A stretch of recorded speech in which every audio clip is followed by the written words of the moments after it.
Hello viewers, আজকে আমরা একটু বার কাউন্সিলের যে আগামী পরীক্ষা হবে এই 12 তারিখ, আসন্ন 12 তারিখে এই পরীক্ষা নিয়ে আজকে আমরা একটা লেকচার দিব যে বার কাউন্সিলে যে লিখিত পরীক্ষাটা হবে তারা কিভাবে পাস করতে পারে এবং দুশ্চিন্তা ছাড়া আজকে আমরা আলোচনা করব যে বার কাউন্সিলে যারা পরীক্ষা দেবেন, বার কাউন্সিল লিখিত পরীক্ষা, এই লিখিত পরীক্ষায় পাস করার যে কৌশল এবং কিভাবে এই শর্ট সময়ে প্রস্তুতি নেওয়া যায় এই বিষয় নিয়ে আমরা আজকে আলোচনা করব।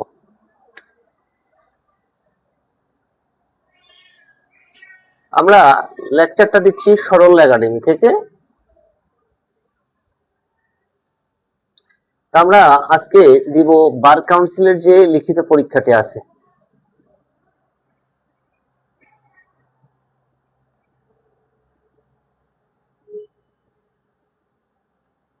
লিখিত পরীক্ষা। অনেকেই বলেন যে শর্ট টাইমে কিভাবে প্রস্তুতি নেওয়া যায় এই বিষয় নিয়ে আজকে যতটা আলোচনা করা যায়, যেহেতু এখানে 7টি বিষয় নিয়ে আমরা পরীক্ষা দিয়ে থাকি। পরীক্ষায় প্রশ্ন হয় 7টি বিষয় নিয়ে।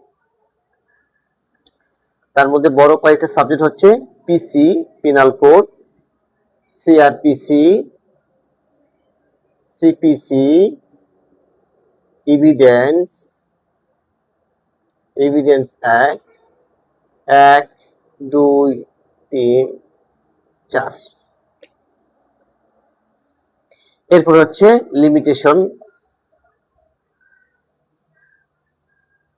Limitation act. এরপর হচ্ছে এসআর অ্যাক্ট। তারপর হচ্ছে বার কাউন্সিল। ঠিক আছে, তাহলে এটি হচ্ছে 5 নাম্বার, এটি হচ্ছে 6 নাম্বার, এটি হচ্ছে 7 নাম্বার। তো এই টোটাল 7টি সাবজেক্ট নিয়ে পরীক্ষা হয় বার কাউন্সিলের লিখিত। এটি প্রিলিও এটা হয়, আবার লিখিত এটা হয়।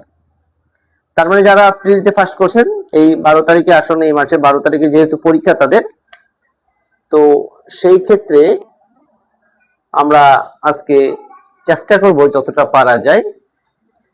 আজকের তারিখ হচ্ছে 8/8/2026। এই যে বার কাউন্সিল লিখিত পরীক্ষা 7টি বিষয়,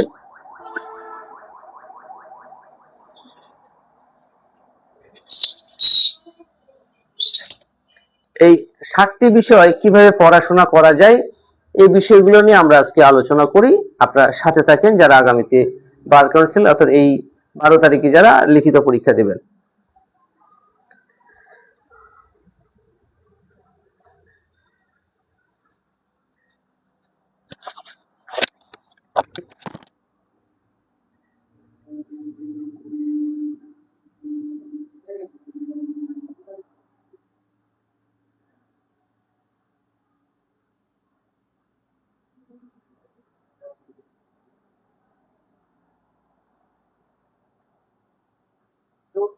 এই আমরা এই বিষয়গুলো নিয়ে আজকে আলোচনা করতেছি যে আমরা আজকে পড়াশোনা করব যে কিভাবে এই স্বল্প সময়ে পড়াশোনা করা যায় এবং কিভাবে এখান থেকে উত্তীর্ণ হওয়া যায়।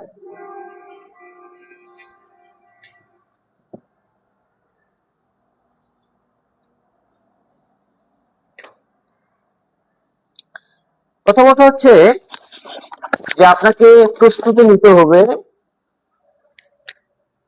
প্রথম যেটা শর্ত পাশ করার শর্ত, একটা হচ্ছে বই যে প্রশ্নগুলো রয়েছে অর্থাৎ যে সেকশনগুলো রয়েছে এই সেকশনটা আপনাকে আর কি বুঝতে হবে,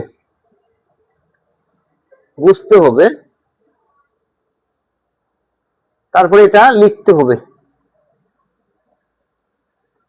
হবে।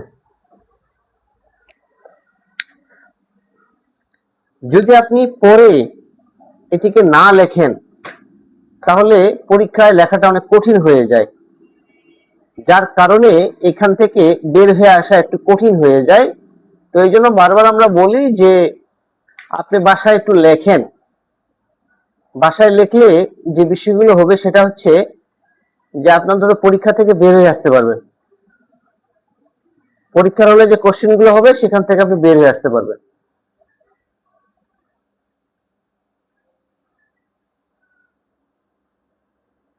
আমরা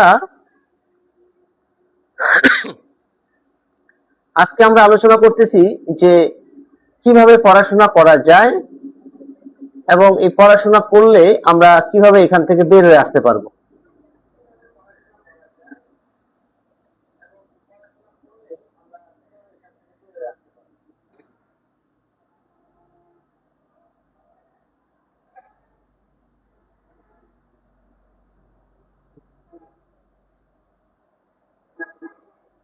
তো এই ছিল আমাদের আজকের আলোচনা, বা এটাই হচ্ছে আমাদের আজকের আলোচনার বিষয়, যে আমরা চেষ্টা করব যাতে এইভাবে করে আমরা পড়তে পারি।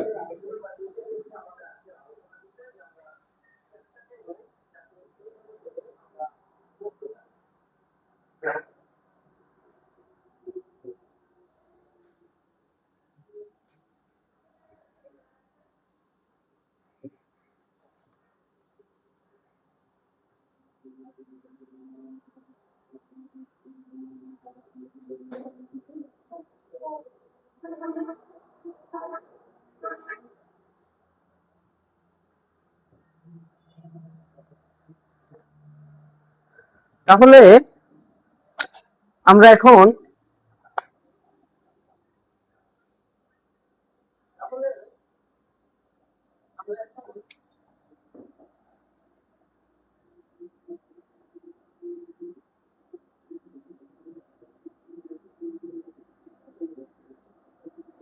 আসন্ন বার কাউন্সিল পরীক্ষার ক্ষেত্রে কিছু শর্ত যদি মানা হয় সেক্ষেত্রে পাশ করাটা অনেকটা সহজ।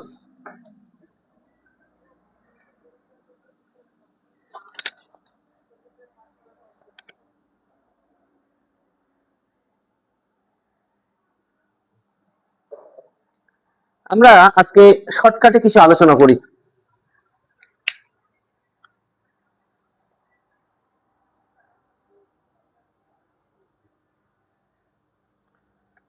এই টোটাল 60টা সাবজেক্ট, এই 60টা সাবজেক্টে ধরুন যে আমাদের বের করে নিয়ে আসতে হবে 5 নাম্বারটি।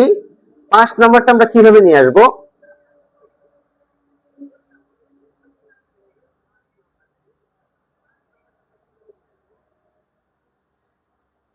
পাঁচ নম্বর কিভাবে বের করব? যেহেতু আমরা জানি 50-এর উপরে পাইতে হবে, এই 50-এর উপরে পেলেই আপনি পাস করবেন। তো সেই ক্ষেত্রে এই 50-এর উপর অর্থাৎ আপনি চেষ্টা করতে হবে যে 65 যেন আপনি পান। আপনি মনে করবেন যে আপনার পাশের হার হচ্ছে 65%, 100-তে আপনাকে 65% পাইতে হবে। তো 65% যদি পান তাহলে আপনাকে অবশ্যই 85-এর উপরে আপনাকে অ্যান্সার করতে হবে। অনেকে 60 অ্যান্সার করে বা 65 অ্যান্সার করে, তো সেখানে 50-এর নিচে যদি চলে আসে তাহলে আপনার পাস করা কঠিন হয়ে যায়।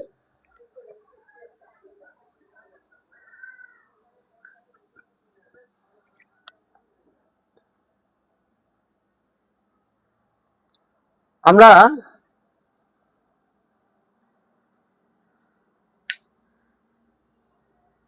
তাহলে আপনাকে টার্গেট করতে হবে 85%, যে 85% আমাকে এখানে মানে অ্যান্সার করে আসতে হবে, অর্থাৎ 85 নাম্বার আমাকে অ্যান্সার করে আসতে হবে, তাহলে আমি 65 নাম্বার এখান থেকে নিশ্চিত পাচ্ছি। যদি আপনি অ্যান্সারই করেন 70 নম্বর, তাহলে সেখান থেকে 50 পাওয়াটা অনেক কঠিন হয়ে যায়, কারণ এমসিকিউর মতো কিন্তু রিটেনে মানে মার্কস ক্যারি করাটা কঠিন হয়ে যায়। তবে অনেকে করতে পারে যারা খুব কনফিডেন্টলি পড়াশোনা করে, সেই ক্ষেত্রে তাদের জন্য ছাড়া সবার জন্য এটা খুব কঠিন হয়ে যায়। তো আমরা এই কঠিনটাকে সহজ করে পড়বো।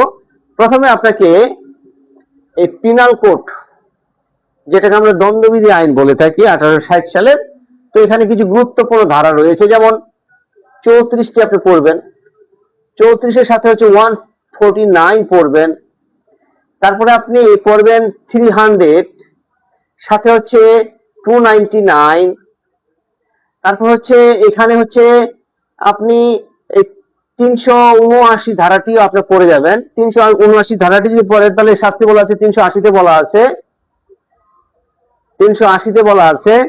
আবার এই এক্সটর্শন যেটা আমরা ছিনতাই বলে 384 এটা আমরা পড়বেন। তারপর হচ্ছে দস্যুতা, আর হচ্ছে ডাকাতি, এখান থেকেও আপনি আসতে পারে। মোটামুটি যদি 100টা সেকশন, গুরুত্বপূর্ণ 100টা সেকশন যদি আপনি বেশি বেশি করে পড়েন, আর বাকি যেটা পড়া আছে আপনার আগের, সেটা তো আছেই, আগের যে পড়াটা আছে সেটা, তার সাথে এই দিকে গুরুত্বপূর্ণ যদি 100টা ধারা আপনি পড়েন, গুরুত্বপূর্ণ ধারা যদি আপনি 100টি পড়েন, তাহলে আশা করি এখান থেকে আপনার প্রায় 85% কমন থাকার সম্ভাবনা রয়েছে। তাহলে আমরা কি কি দেখলাম, যে 34 সাথে হচ্ছে 149, যেটা হচ্ছে 149, এর মধ্যে চলে আসবে দাঙ্গা, আনলফুল অ্যাসেম্বলি, আবার এর মধ্যে চলে আসবে যে চুরি, ডাকাতি, দস্যুতা, আবার ছিনতাই, প্রতারণা, জালিয়াতি। 415, 416, 417, 419, 420, এখানে একটা সেট করে ফেললেন। প্রতিটা একটা করে সেট পড়া হয়, তাহলে 100 বা 120টা যদি সেকশন পড়েন, তো সেক্ষেত্রে ফিনাল কোড আপনার এখানে মোটামুটি কভার দিয়ে দিল। তো অনেকে দুশ্চিন্তায় আছে, যারা স্টুডেন্ট সরলা একাডেমিতে যারা অফলাইন এবং অনলাইনে যুক্ত আছেন, তাদের জন্য এই ধরনের সাজেশনটা আমি দিচ্ছি। আর এরপরে আমরা চলে যাব একটু সিআরপিসি তে। হ্যাঁ, আপনার সাথে আরো কিছু গুরুত্বপূর্ণ সেকশন রয়েছে, এগুলো আপনি যদি পড়েন 100 বা 120টার মতো সেকশন মোটামুটি বাসায় দেখে যাবেন, এবং সেটা আপনি পরীক্ষার হলে আপনার নিজের মতো করে আপনি লেখার চেষ্টা করবেন। তবে সেকশনের যে ধারাটির যে মূল যে বক্তব্য, এটিকে অবশ্যই বিকৃত করা যাবে না।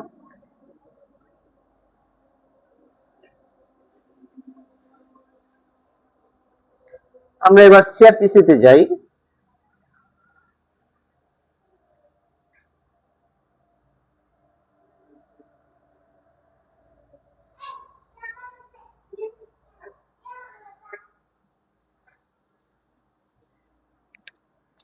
আমরা এরপরে সিআরপিসি তে যাব। সিআরপিসি যেমন 161, 164, 364, পুলিশ রিপোর্টের যে ধারাগুলো রয়েছে, এগুলো 200 ধারা, 203 ধারা,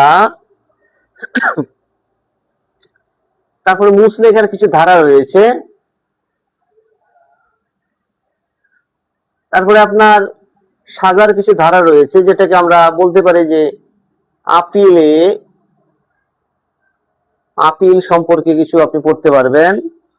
তারপরে আপনার জামিন সম্পর্কে, ডিসচার্জ আবার দুই ধরনের হয়, একটা হচ্ছে ম্যাজিস্ট্রেট কোর্টে, একটা হচ্ছে সেশন কোর্ট। আবার একুইটাল আছে,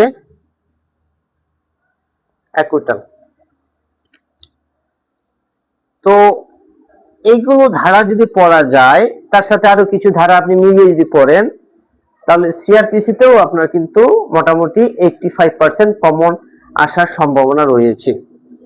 তবে অবশ্যই প্রিভিয়াস যে আপনি পড়াশোনা করেছেন, সেটাকে অবশ্যই আপনি কন্টিনিউ করবেন। শুধু এটার উপর বেস করে কিন্তু আপনি পরীক্ষার হলে যাবেন না, কারণ যাদের আগের প্রস্তুতি আছে, তার পাশাপাশি এই গুরুত্বপূর্ণ কিছু সেকশন যদি আপনি 100টার মতো পড়ে যান, তাহলে সেই ক্ষেত্রে এটিকে আপনি বেশি করে ফোকাস দিলে এখান থেকে আপনার 80% বা 85% আসার সম্ভাবনা রয়েছে।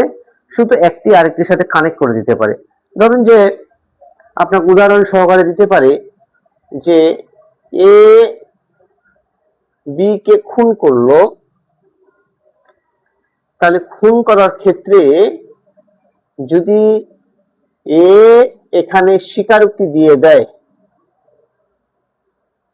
স্বীকারোক্তি, কিন্তু পরে এই স্বীকারোক্তি সে বলছে যে আমি এটি পুলিশের যে রিমান্ডে